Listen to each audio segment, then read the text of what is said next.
और दिल्ली में दिल्ली के उप मुख्यमंत्री मनीष सिसोदिया भी खूब पसीना बहा रहे हैं प्रचार करने के लिए। एबीपी न्यूज संवाददाता प्रतिमा मिश्रा ने उनसे बात की।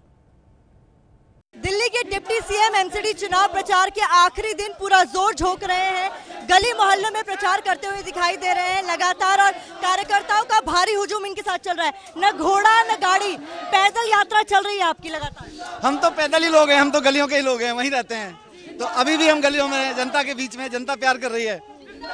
तो लगातार आम आदमी पार्टी प्रचार प्रसार कर रही है। अब आप लोगों का आज आखिरी दिन का प्रचार है, अब क्या लग रहा है, क्या स्थिति होने वाली है? पूरा माहौल बना हुआ है दिल्ली में पिछले 2 साल के काम को देख के, और आम आदमी पार्टी के पिछले 2 साल के काम को और बीजेपी के पिछले 10 साल के काम को देख के लोग वोट करने वाले हैं।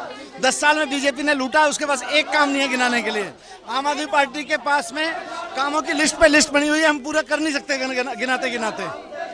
बीजेपी तो किसी तरीके की भ्रष्टाचार को मानने को तैयार नहीं है। वो कह रहे हैं बल्कि पिछले 10 साल में जो काम हुआ है उसके आधार पर उन्हें वोट मिलने वाला है। ये 10 साल का जो काम है वो कूड़ा कूड़ा होकर दिल्ली की सड़कों पे रेंग रहा है, और अब इसको जनता साफ करेगी झाड़ू से। मनोज तिवारी कह रहे हैं अगर हार गया तो पूरी जिम्मेदारी मेरी, अगर जीत गए तो पार्टी की। आम आदमी पार्टी क्या कह रही है? हारेंगे, हारती भी जनता है, जिताती भी जनता है। हम सब तो जनता के लिए कर रहे हैं। मुझे दिल्ली साफ करनी है। मेरे लिए ना पार्टी महत्वपूर्ण है, ना मैं महत्वपूर्ण हूँ, ना केजरीवाल जी, कोई कैंडिडेट महत्वपूर्ण नहीं है। मेरे लिए महत्वपूर्ण है कि हमें मौका मिलेगा, हम दिल्ली को साफ करेंगे, हाउस टैक्स माफ करेंगे। ये जो घर बन रहे हैं ना, जितने सबने पैसे दे के बनवाए, सबको पैसे देने पड़ते हैं। ये सारा सिस्टम बंद करेंगे भ्रष्टाचार का। नक्शे पास कराने में जो भ्रष्टाचार है वो दूर करेंगे, हम तो उसके लिए लड़ रहे हैं। ईवीएम्स को लेकर जो आपकी मांग थी वो कहीं भी मानी नहीं गई, लगातार प्रचार चल रहा है। ईवीएम्स को लेकर जो आपकी मांग थी वो नहीं मानी गई, ना वीवीपैट को लेकर, ना बैलेट को लेकर, हाई कोर्ट से भी झटका मिला।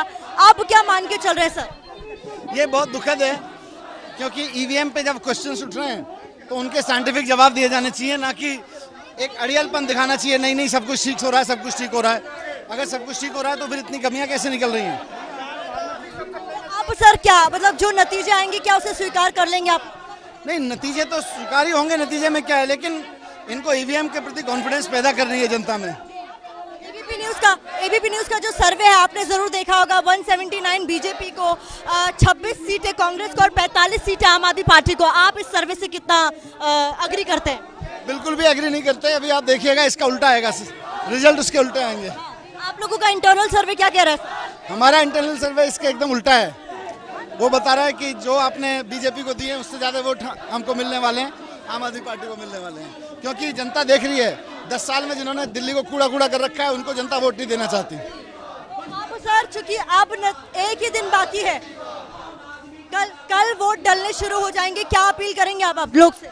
जनता से यही अपील करेंगे कि 10 साल बनाम 2 साल को देखें और ईमानदारी से देखें। आपकी गलियों में जो कूड़ा पड़ा है वो भारतीय जनता पार्टी की निष्क्रियता और नाकामी की वजह से पड़ा हुआ है। कांग्रेस और बीजेपी के लिए आखिरी संदेश? जनता के काम करें, काम पे वोट मांगे, ये फर्जी वाले पे वोट ना मांगे, उल्टा पड़ता है उन लोगों को। बहुत शुक्रिया। ये है मनीष सिसोदिया जो कि पैदल गलियों में निकल चल पड़े हैं, क्योंकि आज आखिरी दिन है जब एमसीडी के चुनाव प्रचार करने का मौका नेताओं को मिल रहा है, तो ऐसे में कोई कसर नहीं छोड़ना चाहते। ये कैमरा पर्सन राजेश कुमार के साथ प्रतिमा मिश्रा, एबीपी न्यूज दिल्ली। ये है एबीपी न्यूज, आपको रखे आगे।